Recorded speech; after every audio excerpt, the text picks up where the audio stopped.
Olá, episódio 147 do nosso podcast diário Bíblia em um Ano. Sou eu, Padre Adriano Zandoná. Hoje leremos 1 Reis 5, 2 Crônicas 7, 8 e Salmo 66. Escreva aqui nos comentários os seus pedidos de oração, o nome das pessoas, as situações, o Padre quer rezar por tudo isso. E vem fazer parte da nossa família, se inscreva no canal caso você não seja inscrito, tem muita coisa boa para você aqui. Ouçamos a palavra do Senhor. Primeiro livro dos Reis, capítulo 5. Salomão dominava sobre todos os reinos, desde o Eufrates até a terra dos filisteus e até a fronteira do Egito. Esses reinos pagavam tributo e ficaram-lhe sujeitos durante todo o tempo de sua vida. A casa de Salomão consumia diariamente para o seu sustento 30 coros de flor de farinha e 60 de farinha, 10 bois cevados e 20 de pasto, 100 cordeiros, além de veados, gazelas, gamos e as aves cevadas. Salomão dominava em toda a terra, além do rio, e sobre todos os reis dessas regiões, desde Tasfa até Gaza, e estava em paz com todos os povos vizinhos. Judá e Israel, desde Dan até Bersabeia, viviam sem temor algum, cada qual debaixo da sua vinha e de sua figueira, durante todo o tempo que reinou Salomão. Salomão tinha 4.000 manjedouras para os cavalos de seus carros e 12.000 cavalos de sela. Os intendentes, cada um no seu mês, proviam as necessidades de Salomão e de todos os que se sentavam com ele à mesa real, de modo que nada lhes faltava. Por seu turno, levavam também ao lugar onde fosse preciso cevada e palha para os cavalos de carga e de montaria. Deus deu a Salomão a sabedoria, uma inteligência penetrante e um espírito de uma visão tão vasta como as areias que estão à beira do mar. Sua sabedoria excedia a de todos os orientais e a de todo o Egito. Ele era o mais sábio de todos os homens, mais sábio do que Etã, o Ezraíta, do que Emã, Chacol e Dorda, filhos de Maol, e sua fama espalhou-se por todos os povos vizinhos. Pronunciou 3.000 sentenças e compôs 1.005 poemas. Falou das árvores, desde o cedro do Líbano até o isopo que brota dos muros. Falou dos animais, das aves, dos répteis e dos peixes. De todos os povos vinham pessoas ouvir a sabedoria de Salomão, da parte de todos os reis da terra que tinham ouvido falar de sua sabedoria.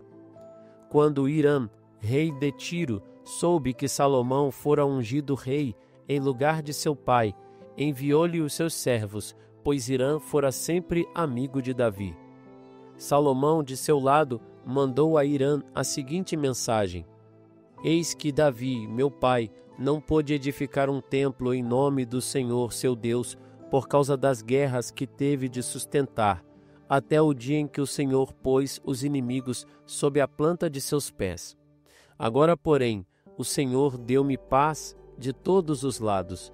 Não há mais inimigos nem calamidades. Por isso, penso em edificar um templo em nome do Senhor, meu Deus. O Senhor, com efeito, falara isso a Davi meu pai nestes termos: Teu filho, que farei sentar em teu lugar no trono, é que me edificará um templo para o meu nome.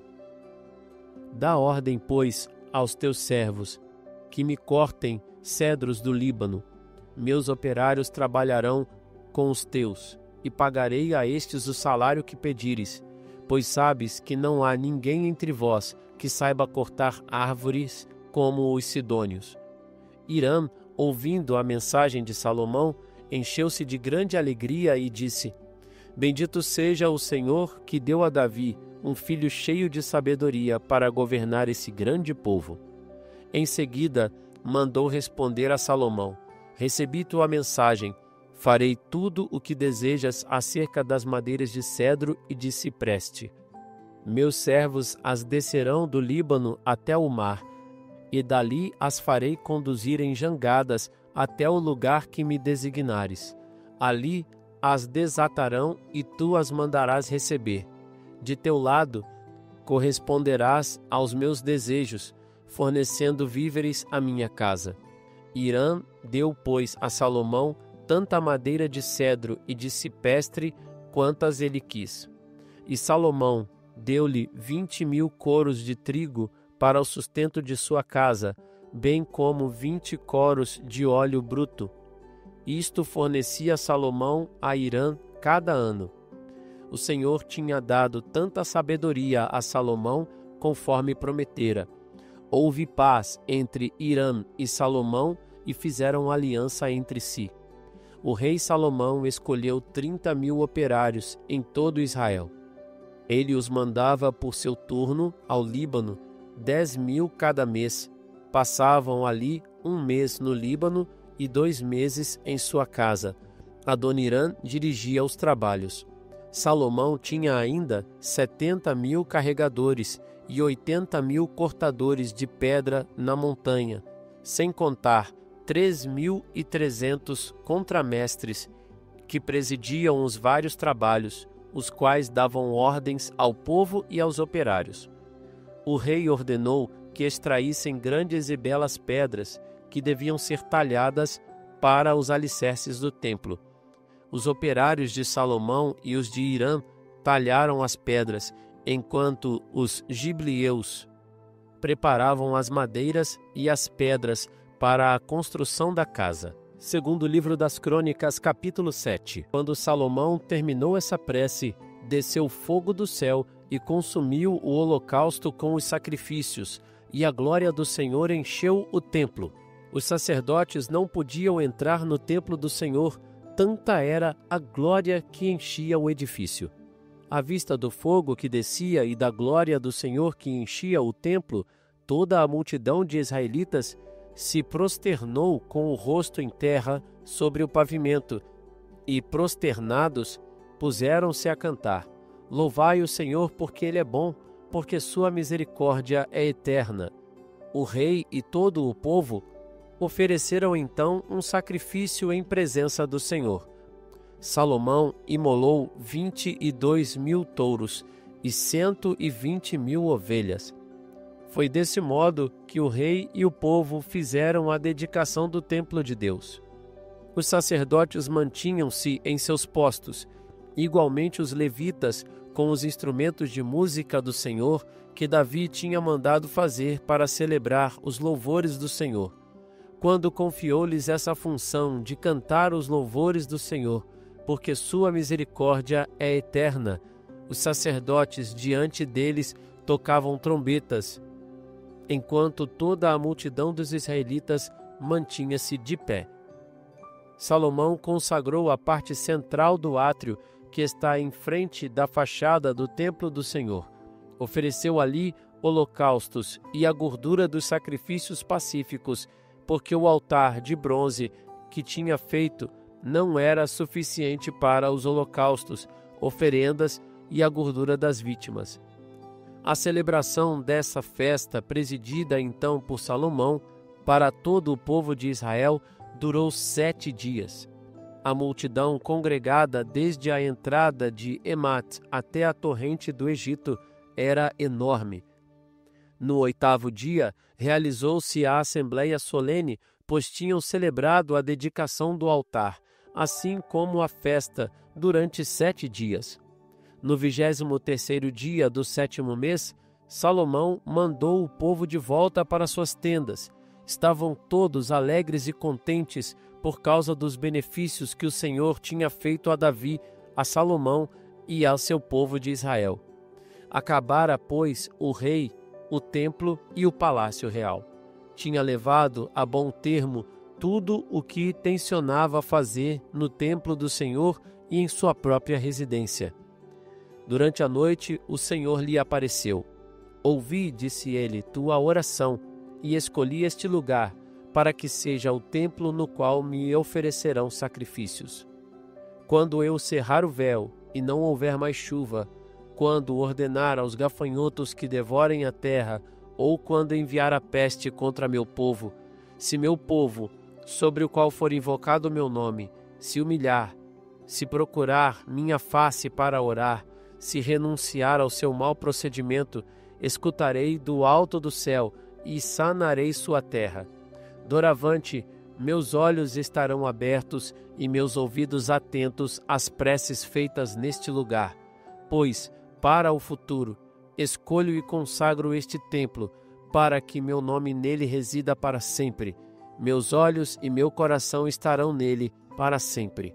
Quanto a ti, se andares na minha presença, como fez teu pai Davi, se puseres em prática tudo o que prescrevi, se observares minhas leis e meus preceitos, elevarei o trono de sua realeza, como prometi a teu pai, dizendo-lhe que jamais lhe faltaria descendente que ocupasse o trono de Israel. Mas, se vos desviardes de mim e negligenciardes os preceitos e mandamentos que vos prescrevi, para servirdes a outros deuses e render-lhes culto, então vos exterminarei da terra que vos dei, e arrojarei para longe de mim este templo que consagrei a meu nome, e dele farei para todas as nações pagãs objeto de fábula e de riso. Este templo, tão excelso, será para todos os transeuntes um objeto de espanto. Eles dirão: como tratou o Senhor dessa maneira esta terra e este templo? E responderão: é porque abandonaram o Senhor, o Deus de seus pais, que os tinha tirado do Egito, e se apegaram a outros deuses, prostrando-se diante deles e rendendo-lhes culto. Eis porque fez sobrevir a eles todas essas calamidades. Segundo livro das Crônicas, capítulo 8. A cabo de 20 anos, Salomão tinha construído o templo do Senhor e sua própria residência. Reconstruiu também as cidades que Irã lhe tinha dado, e nelas estabeleceu os israelitas. Em seguida, atacou Emat de Soba e se apoderou dela. Construiu Tadmor no deserto e todas as localidades que serviam de entreposto na terra de Emat. Construiu Bet-Oron superior e Bet-Oron inferior, cidades fortificadas providas de muralhas, portas e ferrolhos. Construiu Baalat e todas as localidades que lhe serviam de entrepostos de aprovisionamento, as cidades para os carros, as cidades para a cavalaria e tudo quanto achou bom construir em Jerusalém, no Líbano e em todo o território submetido ao seu poder. Toda a população que tinha sobrevivido dos hititas, dos amorreus, dos ferezeus, dos heveus e dos jebuseus, tudo o que não era de Israel, todos os descendentes desses povos que tinham ficado na terra sem que Israel tivesse podido exterminar, Salomão submeteu-os como pessoal de trabalho pesado, o que são ainda hoje. Nenhum israelita foi empregado nos trabalhos de Salomão como escravo. Foram seus guerreiros, chefes de suas tropas de eleição, comandantes de seus carros e de sua cavalaria. Os contramestres do rei, colocados à frente dos obreiros, eram em número de 250.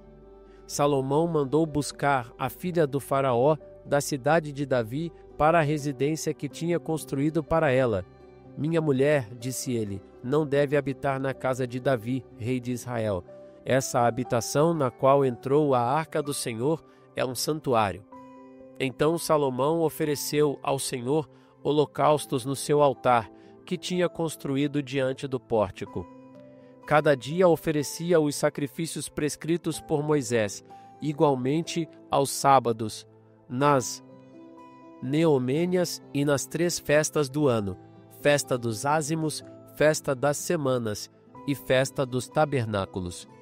Conforme as disposições tomadas por seu pai Davi, empossou as diversas classes de sacerdotes em suas funções, assim como os levitas em seus ministérios de louvar o Senhor e no seu serviço cotidiano em presença dos sacerdotes. Finalmente, os porteiros para cada porta, de acordo com sua categoria. Assim tinha mandado Davi, o homem de Deus. Em nada se afastaram das disposições que tinha tomado com referência aos sacerdotes, aos levitas e ao que se relacionava com os tesouros. Dessa forma, foi levada a efeito toda a obra de Salomão. desde a fundação do templo até seu acabamento. O templo do Senhor estava, pois, terminado. Então Salomão dirigiu-se a Asion-Gaber e a Elat, nas praias do mar, na terra de Edom. Hirã enviou-lhe por meio de seus servos navios e marinheiros experimentados. Eles foram a Ofir com os servos de Salomão e de lá trouxeram ao rei 450 talentos de ouro. Vamos começar lendo juntos o Salmo 66. Ao mestre de canto, com instrumentos de corda, tenha Deus piedade de nós e nos abençoe.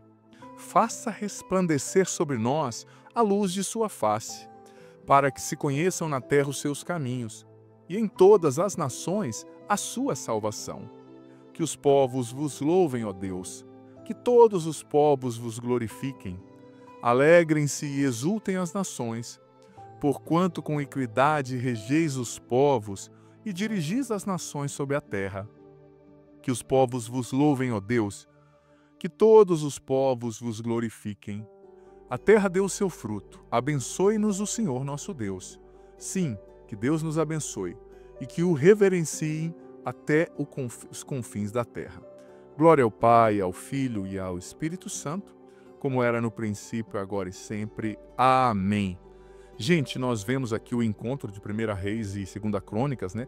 A cronologia não está batendo muito, porque em uma o templo já foi construído, em outros o templo vai ser construído, mas são narrativas similares, né? O livro de Reis é a narrativa dos reinos do norte, e o livro de Crônicas é a narrativa do Reino do Sul, se não me falha a memória, se eu não estou invertendo a ordem, né? Mas só para dizer que são duas narrativas das mesmas histórias, mas por visões diferentes, perspectivas diferentes. Gente, em 2 Crônicas 7, nós vimos como Deus respondeu Salomão, a oração de Salomão na dedicação do templo, né? Deus demonstrou o seu poder, a sua presença, mandando fogo do céu, né? Do céu ali no templo. E o templo, gente, era essencial, porque a presença de Deus ia permanecer ali para sempre, né? Ali o povo ia oferecer os seus sacrifícios de adoração, né? E assim como nós vimos aqui, a gente precisa adorar a Deus da forma que Ele quer ser adorado, não da forma que a gente acha. E nós, como cristãos, nós já vimos, Jesus já falou a forma que Ele quer ser adorado na última ceia, é a Santa Missa. É o ápice do sacrifício. Isto é o meu corpo, tomai e comei. Isto é o meu sangue, tomai e bebei. Fazei isto em memória de mim. Ali ele instituiu, está lá no Evangelho de Lucas, né? Capítulo 22 seguinte, do 19 seguinte, você vai lendo tudo. Mas Jesus instituiu o sacerdote, fazer isso, que haja alguém para fazer isso, ofertar o corpo e o sangue na minha memória, né? E recebam o meu corpo e o meu sangue, que não é um símbolo, é o meu corpo e o meu sangue. Desde o primeiro século, a missa é celebrada com a estrutura que a gente tem, você sabia disso? A oração eucarística 2, por exemplo, ela foi composta por Santo Hipólito de Roma no ano 130, se eu não me engano. Nós estamos em 2025 hoje, se você está ouvindo hoje, né? Talvez você está ouvindo em outros anos, em outras épocas, mas veja bem, gente, como é sério. Desde o começo, claro, uma coisa ou outra mudava, mas a estrutura era a mesma. Se começava, pedia perdão dos pecados, se glorificava, lia as leituras, o glória, né? Depois lia as leituras, depois se fazia as preces, depois alguém expunha a leitura, o ancião, o presbítero ali, né? O padre. Presbiterói do grego quer dizer ancião, aqueles que estavam à frente da igreja. Depois eles ofertavam os dons, depois a oração eucarística, consagravam o corpo e sangue de Cristo, invocando o Espírito Santo, comungavam, faziam a oração final e iam embora. Então a missa é celebrada desde o primeiro século. Não é uma coisa que foi inventada no século XVI, porque alguém falou que estava tudo errado, 1.600 anos de história, tudo errado, e agora nós estamos reinventando a roda. Mais uma vez eu repito, quando você diz, com todo respeito aos nossos irmãos protestantes, tem muitos amigos protestantes, mas quando eles dizem, olha, por 1.600 anos tudo foi errado, Martinho Lutero inventou e descobriu a verdade. Eles estão chamando Jesus de mentiroso, porque Jesus prometeu no Evangelho, eu estarei com a igreja, com vocês, todos os dias, até o final dos tempos, minha assistência não vai falhar e as portas do inferno não vão prevalecer contra vocês. Então Jesus mentiu por 1.600 anos? A gente tem que ter sensatez, né, gente?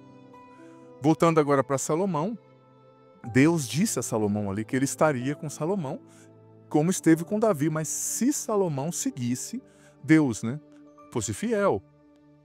Se ele servisse outros deuses, Deus disse ali, né, que ele ia expulsar Salomão da terra. Mas olha, veja bem, mesmo Deus tendo dado essa ordem direta a Salomão ali, para permanecer próximo dele, né, em adoração e fidelidade, nós vemos que Salomão, nós vamos acompanhar aqui ao longo dos livros que nós estamos lendo, ele acabou se desviando, né? Salomão começou, nós já vimos, né, aqui, tomar esposas de nações estrangeiras, o que Deus tinha prometido, proibido, desculpa. Mas tudo bem, já que ele pegou as esposas de nações estrangeiras, ao invés de ele trazer as esposas para a aliança com Deus, para a fidelidade a Deus, para a conversão a Deus, sendo que ele era do povo de Deus, o rei do povo escolhido, separado para Deus, não. Ele trouxe as esposas de fora e permitiu que elas continuassem adorando os seus falsos deuses, na idolatria. E ele até construiu depois, no final, templos para os falsos deuses delas. Isso abriu Salomão para a idolatria. Gente, a maior adoração que Deus espera de uma pessoa é a obediência. Ainda que Salomão fosse o homem mais sábio de Israel, ele não teve disposição para obedecer a Deus, né? E saiba que a única forma de você amar a Deus de verdade é obedecendo a Deus. Como está escrito na Bíblia, a gente já leu em vários lugares, Deus não quer sacrifícios, Ele quer obediência. Claro que o sacrifício, a oração, ela é importante, mas não adianta você ser um homem austero, uma mulher que reza e desobedece, não vive a lei de Deus, sabe? Deus quer a nossa obediência. Isso é muito importante. O Senhor esteja convosco. Ele está no meio de nós, que desça sobre vós a bênção do Deus Todo-Poderoso, Pai, Filho e Espírito Santo. Amém. Compartilha esse vídeo com mais pessoas, coloca nos seus grupos de WhatsApp para mais pessoas receberem essa palavra. Deus abençoe. Que bom ter você aqui nesse podcast diário. Leia a Bíblia comigo em um ano, a Bíblia inteira. Você é convidado a viver essa aventura de conhecer a Sagrada Escritura. Se você está chegando hoje, você pode começar a partir daqui, a partir de hoje, vai acompanhando a cada dia e você vai depois ouvindo os episódios anteriores. Vai no começo da playlist, a Bíblia em um ano, hoje você ouve o do dia de hoje e ouve o do primeiro, amanhã o do dia de amanhã e o segundo, e assim você vai, consequentemente, gradativamente, ouvindo os episódios anteriores e fazendo parte dessa playlist ao longo desse ano, lendo a Bíblia inteira com a minha explicação. Olha, vem fazer parte, seja perseverante, você vai colher frutos maravilhosos. E lembrando que o vídeo entra sempre ao meio-dia, mas fica aqui. Você pode ouvi-lo no momento que você quiser, na playlist Bíblia em um ano, vá desde o começo, aprenda a Sagrada Escritura, você vai receber muitas bênçãos. Bem-vindo e se inscreva no canal, vem fazer parte da nossa família.